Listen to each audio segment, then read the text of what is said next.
Segunda carta aos Tessalonicenses, capítulo 1. Saudação.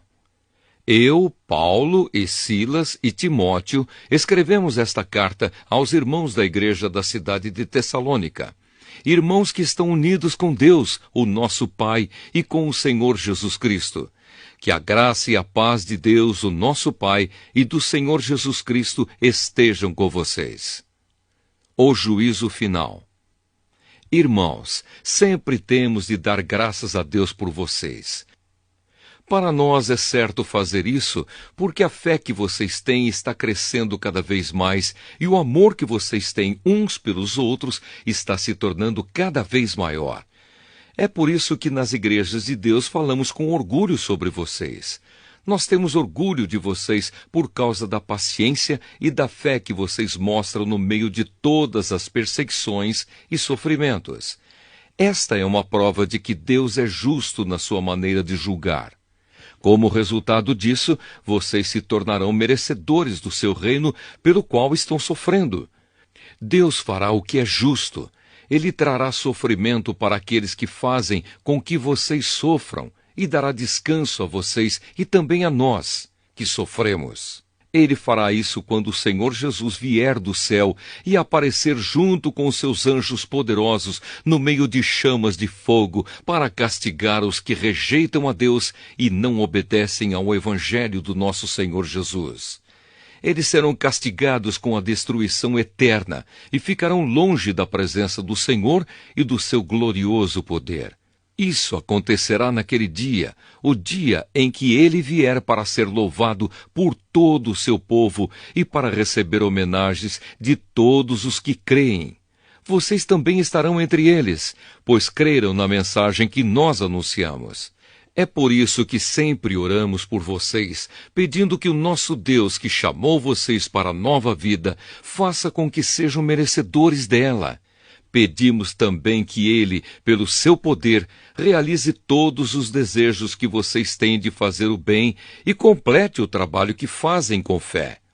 Assim Jesus, o nosso Senhor, será louvado por causa do comportamento de vocês, e vocês serão elogiados por Ele, por meio da graça do nosso Deus e do Senhor Jesus Cristo. Segunda carta aos Tessalonicenses, capítulo 2.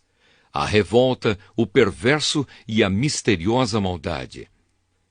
Agora, irmãos, a respeito da vinda de Jesus Cristo, nosso Senhor, e do nosso encontro com Ele, pedimos a vocês o seguinte: não se perturbem facilmente, nem fiquem assustados se alguém afirmar que o dia do Senhor já chegou.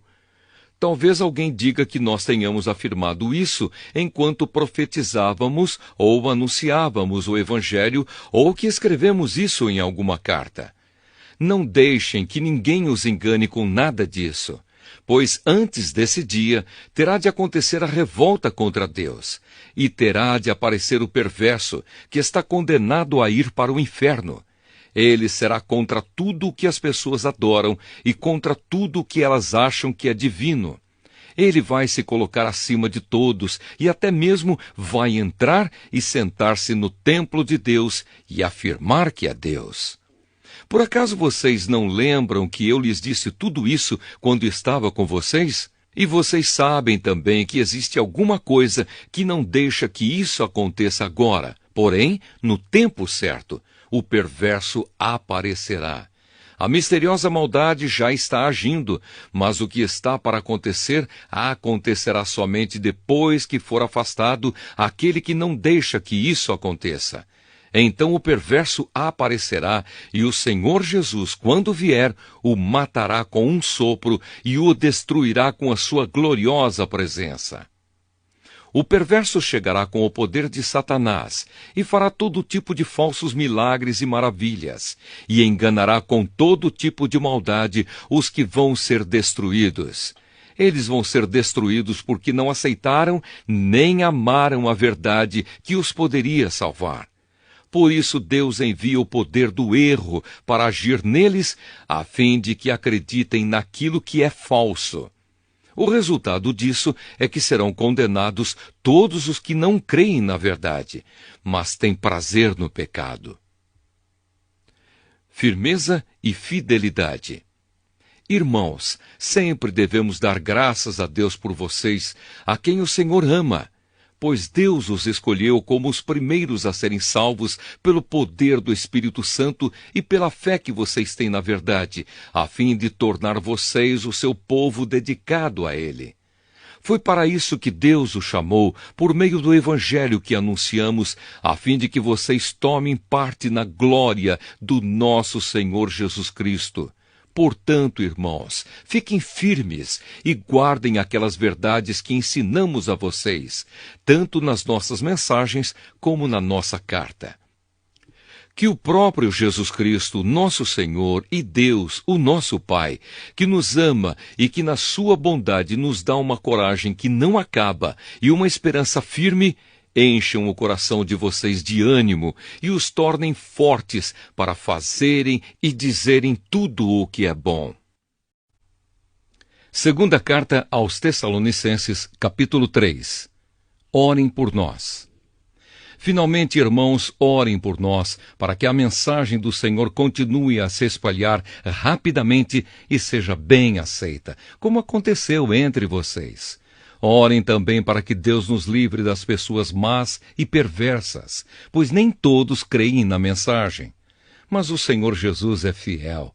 Ele lhes dará forças e os livrará do maligno. E o Senhor faz com que confiemos em vocês. Temos a certeza de que estão fazendo e continuarão a fazer o que lhes recomendamos. Que o Senhor os faça compreender melhor o amor de Deus por vocês e a firmeza que Ele, Cristo, dá. Trabalhar e fazer o bem. Irmãos, em nome do nosso Senhor Jesus Cristo, ordenamos a vocês que se afastem de todos os irmãos que vivem sem trabalhar e que não seguem os ensinamentos que demos a eles. Vocês sabem muito bem que devem seguir o nosso exemplo, pois não temos vivido entre vocês sem trabalhar.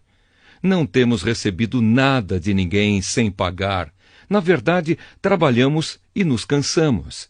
Trabalhamos sem parar dia e noite, a fim de não sermos um peso para nenhum de vocês. É claro que temos o direito de receber sustento, mas não temos pedido nada a fim de que vocês seguissem o nosso exemplo. Porque quando estávamos aí, demos esta regra: quem não quer trabalhar, que não coma. Estamos afirmando isso porque ouvimos dizer que há entre vocês algumas pessoas que vivem como os preguiçosos, não fazem nada e se metem na vida dos outros. Em nome do Senhor Jesus Cristo, ordenamos com insistência a essas pessoas que vivam de um modo correto e trabalhem para se sustentar. Mas vocês, irmãos, não se cansem de fazer o bem. Se alguém não quiser obedecer ao que estamos mandando nesta carta, vejam bem quem está fazendo isso e se afastem dele para que fique envergonhado. No entanto, não o tratem como inimigo, mas o aconselhem como se aconselha um irmão. Saudações. Que o Senhor da paz dê a vocês a paz, sempre e de todas as maneiras, e que o Senhor esteja com todos vocês. Com a minha própria mão escrevo isto. Saudações de Paulo. É assim que assino todas as minhas cartas. É assim que escrevo. Bênção. Que a graça do nosso Senhor Jesus Cristo esteja com todos vocês.